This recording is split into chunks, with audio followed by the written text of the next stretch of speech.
Capres nomor 2 Prabowo Subianto mengungkap momen saat dirinya memilih Gibran Rakabuming sebagai cawapresnya. Prabowo mengatakan bahwa keputusan memilih Gibran sebagai cawapres penuh resiko dan pertimbangan matang.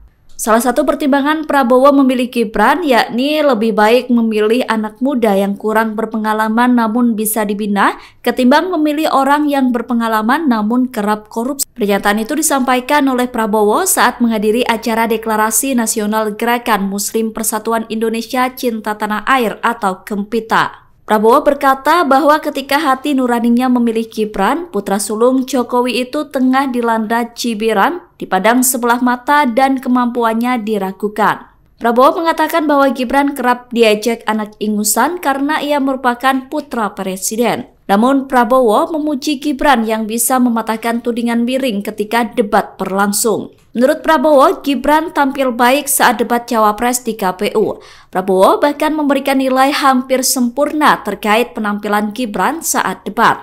Menurut Prabowo, penampilan Gibran saat debat itu menjawab segala sindiran dan ejekan yang disematkan kepada putra sulung Jokowi itu. Di akhir sambutannya, Prabowo menyampaikan 2 pantun untuk masa Gempita. Prabowo berkelakar untuk menyampaikan pantun itu ia harus melihat catatan, sedangkan Gibran tidak membawa catatan apapun saat tampil dalam debat cawapres. Mas Gibran yang dibilang anak ingusan, iya kan, nggak ada apa-apanya, ya kan? Hanya karena anaknya Jokowi dihina, diejek, ya kan? Anda ikuti kan? Ternyata tampil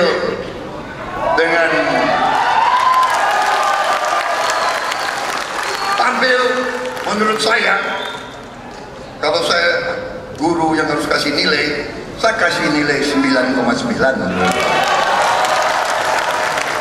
Mungkin saya tidak objektif karena itu wakil yang saya pilih dengan penuh risiko. Anak muda katanya kurang berpengalaman, tetapi waktu itu saya berpikir kalau saya pilih orang yang sangat berpengalaman, ya kalau pengalamannya baik,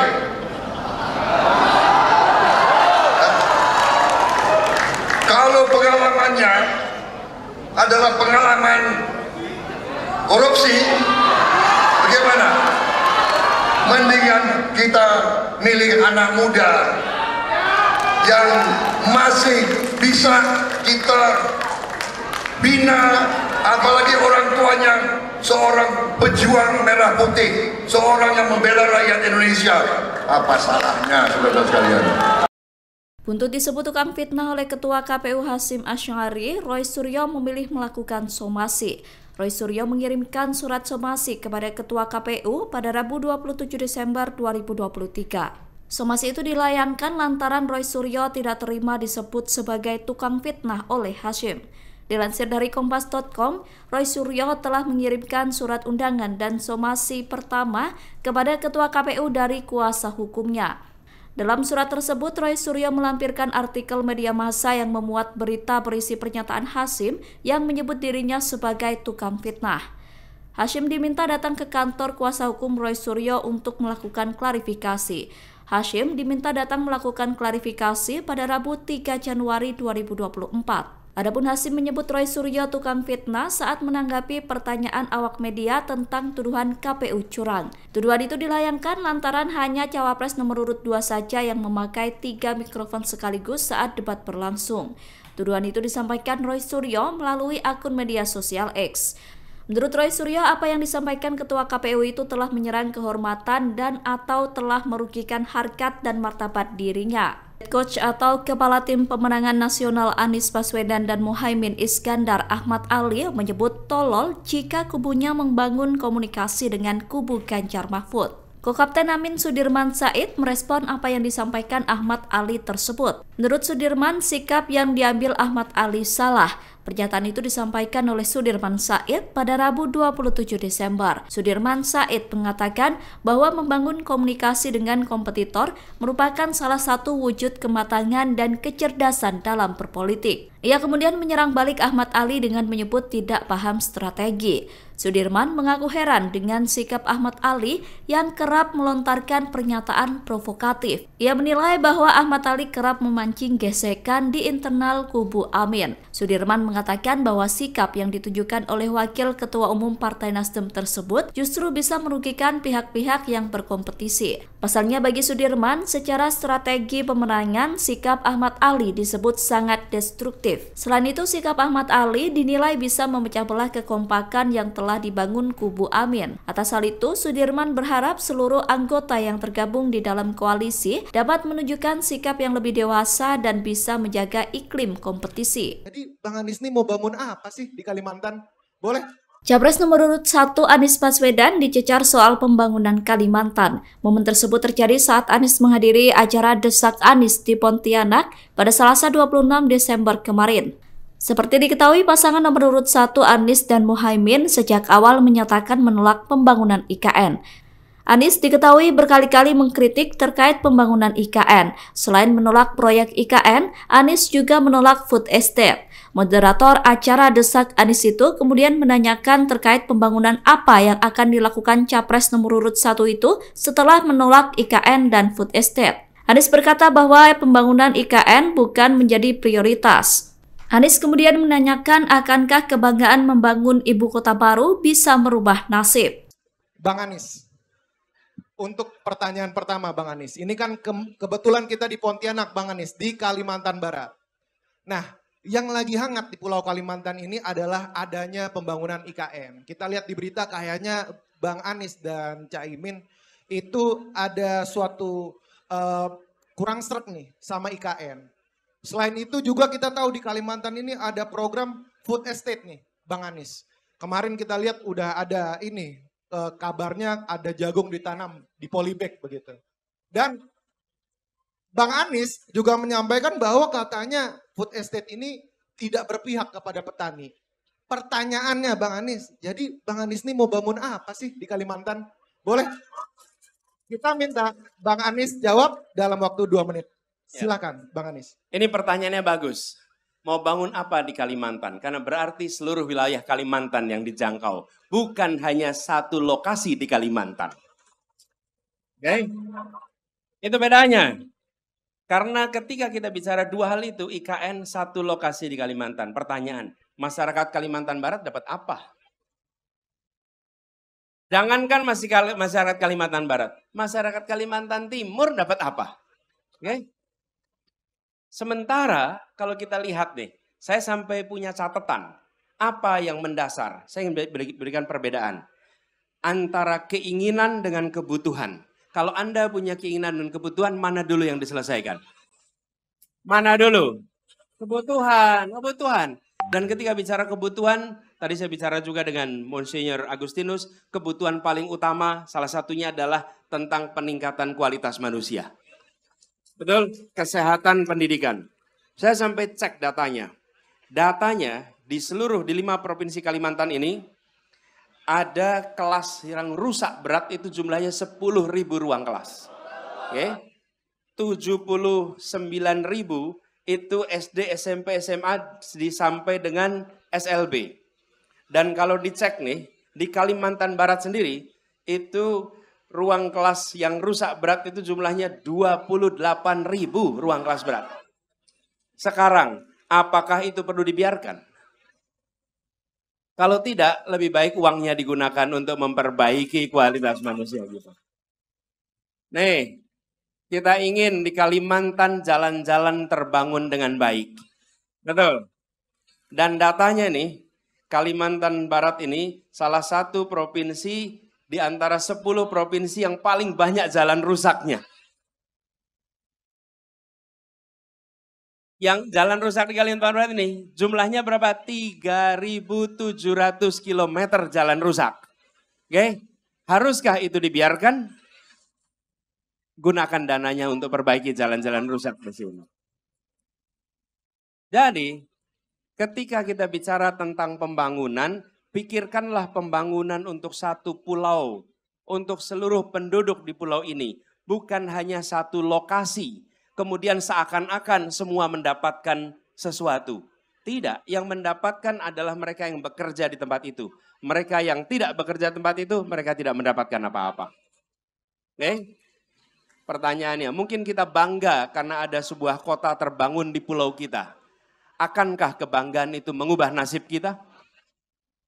Bereskan kebutuhan dasar, bereskan hal-hal yang memang fundamental, dari situ Kalimantan akan maju, rakyatnya akan sejahtera.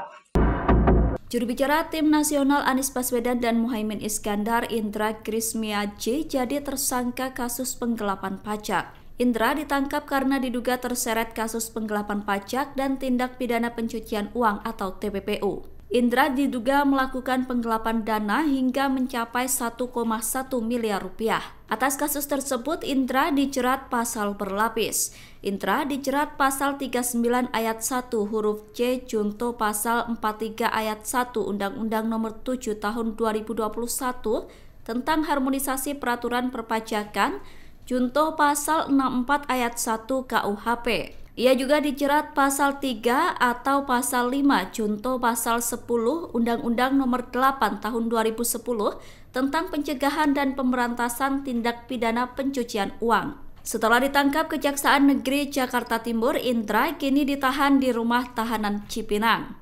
Hal itu dikonfirmasi oleh Pelaksana Harian Kepala Seksi Intelijen Kejaksaan Negeri Jakarta Timur, Mahfudin Cakra Saputra pada Rabu 27 Desember. Penahanan Indra di Rutan Cipinang berada di bawah kewenangan Tim Penuntut Umum pada Kejaksaan Tinggi DKI Jakarta dan Kejaksaan Jakarta Timur. Dalam sebuah video, Anies Baswedan dipukul oleh seorang pria yang memakai topi. Momen tersebut terjadi saat Anies sedang melakukan kampanye di Pontianak, Kalimantan Barat. Anies dipukul saat menghadiri acara Desak Anies. Dalam video itu terlihat saat Anies sedang berjalan di tengah kerumunan pendukungnya, tiba-tiba seorang pria bertopi datang mendekat. Terkait peristiwa itu, Timnas Anies Muhaimin ikut merespon. Timnas Amin saat ini telah mengambil langkah-langkah antisipatif terkait peristiwa pemukulan itu. Pernyataan itu disampaikan oleh Kapten Timnas Amin, Muhammad Syauqi, di Menteng, Jakarta Pusat, Kamis 28 Desember. Syauqi berkata bahwa Timnas Amin sudah mengambil langkah antisipatif dengan melakukan peningkatan pengamanan. Dia berharap peristiwa pemukulan saat kampanye itu tidak terulang. Syauqi berkata bahwa ia yakin relawan yang mendukung Anies juga melakukan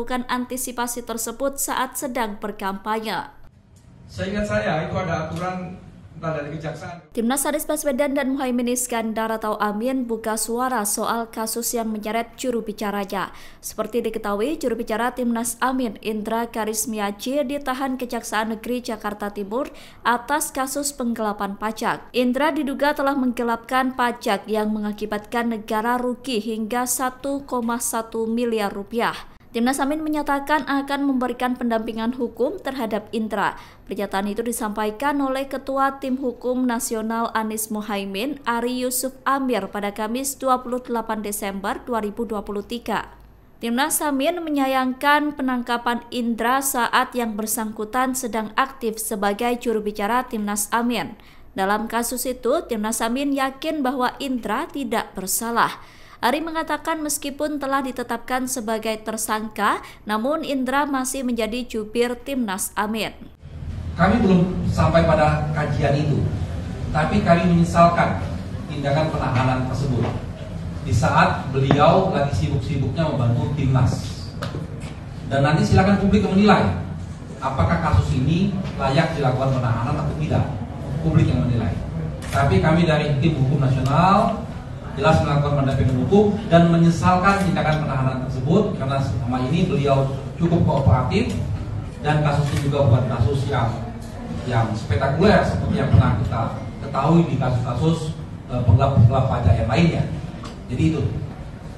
Terima kasih, Pak Ari. Tim pemenangan nasional Ganjar Pranowo dan Mahfud MD yakin bahwa Pilpres akan berlangsung dalam 2 putaran. Optimisme itu muncul seiring dengan dinamika politik menjelang Pilpres 2024 yang kini masih fluktuatif. Pernyataan itu disampaikan oleh Deputi Politik 5.0 TPN Ganjar Mahfud Andi Wijayanto di Jakarta pada Kamis 28 Desember 2023. Andi berkata bahwa Ganjar Mahfud akan lolos di putaran kedua bersama dengan Prabowo Gibran. Hal itu terlihat dari hasil survei berbagai lembaga, yakni CSIS dan Indikator Politik Indonesia. Berdasarkan hasil survei tersebut, Andi menyimpulkan bahwa posisi Ganjar Mahfud konsisten rebound. Sedangkan pasangan Prabowo Gibran berada di tahapan stagnan alias mentok sehingga sulit melampaui angka 50%. Menurut Andi, ada hal yang konsisten berdasarkan hasil jajak pendapat CSIS dan Indikator. Hal konsisten tersebut adalah soal Pilpres akan berlangsung 2 putaran. Oleh karena itu, Andi optimis bahwa pihaknya bisa lolos putaran kedua bersama dengan Prabowo Gibran. Lebih lanjut, Andi berkata bahwa TPN Ganjar Mahfud akan menerapkan strategi pro-rakyat dalam menyikapi tren kenaikan elektabilitas. Andi mengatakan TPN Ganjar Mahfud telah menyiapkan skenario putaran kedua Pilpres 2024. Lembaga survei Center for Strategic and International Studies atau CSIS merilis hasil jajak pendapat terbarunya soal elektabilitas Capres-Cawapres. Hasil survei tersebut disampaikan melalui konferensi pers yang digelar secara daring pada Rabu 27 Desember. Berdasarkan survei itu, elektabilitas Prabowo Gibran unggul jauh dengan mencapai angka hingga 43,7%. Sedangkan posisi kedua ditempati oleh pasangan Anies Muhaimin atau Amin dengan elektabilitas 26,1%. Dalam survei ini, pasangan Amin kembali mengalahkan Ganjar Mahfud. Jarak antara pasangan Anies Muhaimin dengan Ganjar Mahfud tidak terpaut jauh. Ganjar Mahfud memperoleh elektabilitas 19,4% dalam survei yang digelar oleh CSIS. Sementara sebanyak 6,4% responden belum menentukan pilihan, sedangkan 4,5% lainnya memilih tidak menjawab. Adapun survei tersebut digelar pada 13-18 Desember 2023 pasca debat pertama Pilpres 2024. Survei CSIS melibatkan 1.300 responden yang tersebar di 34 provinsi di Indonesia. Margin of error lebih kurang 2,7% dengan tingkat kepercayaan 95%. Pasangan Prabowo Gibran ternyata juga unggul dalam survei yang dilakukan oleh Indikator Politik Indonesia. Paslon nomor urut 2 itu meraih angka elektabilitas 46,7%. Sedangkan dalam survei Indikator, posisi kedua ditempati oleh pasangan Ganjar Mahfud. Ganjar Mahfud menyalip Anies Muhaimin dengan elektabilitas 24,5%. Dalam survei Indikator, Anies Muhaimin menempati posisi terakhir dengan elektabilitas 21%. Adapun survei Indikator dilakukan pada rentang waktu 23 sampai 24 Desember 2023 atau pasca debat Cawapres. Survei tersebut melibatkan 1.217 responden dengan margin of error lebih kurang 2,9% dan tingkat kepercayaan 95%. Timnas Anies Muhaimin atau Amin mengungkap sejumlah pelanggaran pemilu yang mereka temukan. Timnas menyatakan bahwa pihaknya telah mencatat pelanggaran yang dilakukan oleh Cawapres Gibran Rakabuming Raka. Pernyataan itu disampaikan oleh anggota Timnas Amin yang merupakan mantan Ketua MK Hamdan Zulfa dalam konferensi pers yang digelar pada Kamis 28 Desember. Menurut Hamdan, pelanggaran yang telah dicatat Timnas Amin bersifat sistematis, terstruktur, dan masif. Hamdan Zulfa kemudian menyinggung soal pembatalan pemilu jika terbukti ditemukan pelanggaran sistematis, terstruktur, dan masif. Hamdan berkata bahwa pihaknya akan terus mencatat pelanggaran yang terjadi. Timnas Amin menilai bahwa Bawaslu berat sebelah dalam mengawasi jalannya Pilpres, sebab laporan pihaknya ke Bawaslu dianggap diabaikan. Sementara bila menyasar soal Amin, laporan langsung diproses oleh Bawaslu. Kami akan terus mencatat, melaporkan seluruh pelanggaran-pelanggaran yang terjadi, dan tadi apa yang sudah diceritakan oleh Ketua Tim Hukum, catatan-catatan yang begitu sangat lengkap.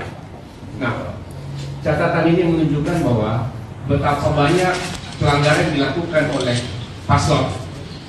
Tadi paling tidak oleh paslon nomor 2 ada 3 pelanggaran dilakukan oleh calon wakil presiden. Nasional Pemenangan Anies Baswedan dan Muhaimin Iskandar tegas meminta agar aparat tidak bermain-main dengan hukum demi kepentingan politik. Pernyataan itu disampaikan menyikapi penangkapan terhadap juru bicara Timnas Amin Indra Karismiaji yang diduga melakukan penggelapan pajak. Timnas Amin berharap aparat tidak main-main dengan hukum untuk kepentingan politik. Hal itu disampaikan oleh Ketua Tim Hukum Nasional Timnas Amin Ari Yusuf Amir dalam konferensi pers di Menteng, Jakarta Pusat, Kamis 28 Desember. Menurutnya, apabila aparat penegak hukum menggunakan hukum sebagai alat kepentingan, maka akan muncul ketidakpercayaan publik. Ari merasa gundah dengan kasus ini karena Indra Karismiaji ditahan ketika sedang aktif-aktifnya melakukan kampanye. Apalagi kasus tersebut telah lama berlangsung dan Indra sendiri sejauh ini bersikap kooperatif. Atas hal itu, Timnas Amin menyesalkan proses penahanan terhadap Indra saat sedang aktif sebagai juru bicara Timnas Amin. Juru bicara resmi dari Timnas. Ya. Kawan-kawan sekalian, kalau kita mau mencari kesalahan seseorang, sekecil apapun pasti akan dapat. Siapapun pasti akan punya kesalahan di muka dunia ini. Tinggal sekarang persoalannya, ini mau digunakan, dijadikan alat untuk menekan secara politik atau tidak, itu saja pertanyaannya. Itulah harapan kita kepada aparat penegak hukum untuk supaya jangan bermain-main dengan ranah hukum untuk kepentingan politik. Makanya hari ini kami sampaikan, mengingatkan kepada para aparat penegak hukum supaya laksanakan tugas Anda, bahwa Anda adalah penegak hukum bagi semuanya, bukan hanya bagi kita atau bagi 01 atau 02 atau 03, tapi bagi semuanya. Bagi masyarakat bangsa Indonesia ini. Peristiwa ini hanya peristiwa 5 tahunan, tapi ketidakpercayaan publik kepada Anda akan berbahaya, berdampak besar bagi aparat penegak hukum yang tidak netral. Itu luar biasa dampaknya besar. Bayangkan, ya, tadi sudah disampaikan oleh Pak Hamdan, seandainya semua pihak tidak percaya kepada aparat penegak hukum, aparat keamanan, lalu mengambil tindakan masing-masing, negara ini akan bisa menjadi kacau. Oleh karena itu, kami masih percaya kepada aparat penegak hukum, masih percaya kepada aparat penegak keamanan. Kami melaporkan semua ini kepada mereka dan minta mereka melakukan tindakan yang fair dan netral. Itu saja. Terima kasih. Langsung posisi tapi kalau terbukti melakukan penggelapan pajak bakal ditahan atau enggak kalau terbukti? Untuk dikatakan terbukti itu setelah ada putusan inkrah, Mbak. Prosesnya masih panjang. Capres nomor urut 1 merespon penangkapan juru bicara Timnas Anies Muhaimin Indra Karismiaji. Anies berkata bahwa ia menghormati temuan penegak hukum. Namun Anies meminta kepada penegak hukum agar adil dalam memutuskan perkara Indra. Anies mengatakan bahwa pihaknya akan menjalani semua proses hukum terkait kasus yang menjerat Indra. Pernyataan itu disampaikan Anies saat melakukan kampanye di Banyuwangi pada Kamis 28 Desember.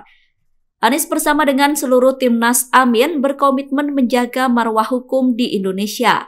Oleh karenanya, Anies berharap agar penangkapan terhadap Indra dilakukan bukan untuk tujuan lain. Anies meminta kepada aparat penegak hukum untuk tidak tebang pilih dalam memutuskan siapa yang melakukan pelanggaran. Sementara itu, sebelumnya Timnas Amin menyayangkan penangkapan terhadap Indra dilakukan saat dirinya sedang aktif menjadi juru bicara. Timnas tegas meminta agar aparat penegak hukum tidak mempermainkan hukum demi kepentingan politik. Download Tribun X sekarang, menghadirkan lokal menjadi Indonesia.